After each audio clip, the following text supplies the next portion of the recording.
I keep getting questions concerning verses like Romans 6:14. For sin shall not have dominion over you, for ye are not under the law, but under grace. What then? Shall we sin because we are not under the law, but under grace? God forbid. You see, many people don't understand when they learn that I and others believe that we are to still follow the commandments and the laws of the Old Testament given by God to Moses. They say, can't you read? It says right here we are no longer under the law, Romans 6:14. What they don't understand is that Paul is speaking of no longer being under the law of sin and death, which is the punishment for breaking the law, the tutor that brings the punishment of instruction. What Paul is talking about is the curse the law brings when you don't follow it. 1 John 3:4. Whosoever commits sin transgresses also the law, for sin is transgression of the law. That's what sin is. It's transgressing the law. Because many people today do not read and study the beginning of the Bible, they misunderstand Paul when he speaks of the curse of the law, or being under the law, which is a curse.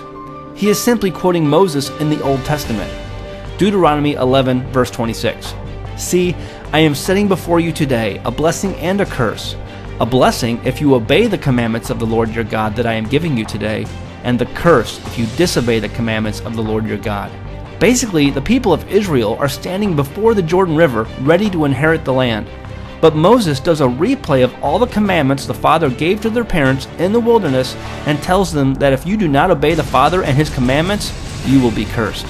If you obey Him, you will be blessed. We see this repeated again a few chapters later, Deuteronomy 28, verse 15. However, if you do not obey the Lord your God and do not carefully follow all of His commands and decrees that I am giving you today, all these curses will come upon you and overtake you. And then, in verse 19, you will be cursed when you come in and cursed when you go out. You see, Paul says in Romans 6 that the wages of sin is death. What he's saying is the curse for transgressing God's law is death. What Christianity fails to realize is that Jesus became that curse for us so that we could live. But that doesn't mean we now ignore the law. Look at what Paul says in the next verse. What then? Shall we sin because we are not under the law, but under grace? God forbid. What Paul is asking is this: is it okay to sin or transgress the law knowing that we won't be punished for it? We won't get the curse. Well, he says, God forbid. What is sin? Well, we already know what sin is. It's transgressing the law. 1 John 3:4. We are saved by His grace, but the law is still to apply to our lives today. I use the following example a lot. You're driving down a long road and you accidentally blow through a red light. You didn't mean to, but you did. Or maybe you did mean to. Maybe you thought you could beat the light. However, nearby, a police officer sees you and pulls you over and issues you a ticket for failing to obey that red light. At that point, you are now under the law. The punishment of the law is going to have an effect on you, and there is no escaping it. The day arrives for your appointment in traffic court. You step before the judge and admit your guilt.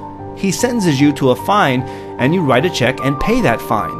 Because your fine has now been paid, you are now dead to the law. The law no longer holds dominion over you. It's the punishment of the law, not the law itself.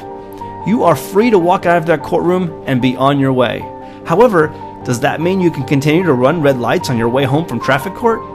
Those traffic laws were put in place to bless you if you follow them and curse you if you don't. Don't believe me? Well, try running a bunch of red lights, and as you wake up in your hospital bed, let me know if you feel blessed or if you feel cursed. The Father's laws for His children were created to keep His kids close, to keep them protected and insulated from error and from the things of the world. Today, ministries and pastors have Paul so confused with being against the law, they have no idea anymore that he is in fact actually talking about the curse the law brings when you break it, and not the law itself. The Apostle Peter warned us that some of Paul's letters were hard to understand.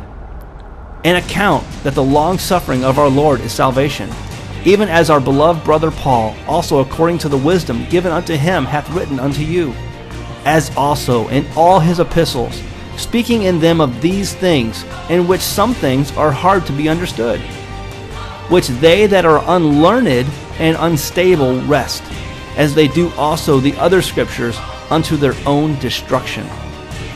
When Peter mentions they who are unlearned, what are these people unlearned about? He's talking about people who haven't yet learned the foundation of the Scriptures, the Torah. He finally goes on to mention that these unlearned are falling to destruction and being led away with the error of the wicked, falling from steadfastness. For more videos and teachings, visit our website at newtotorah.com.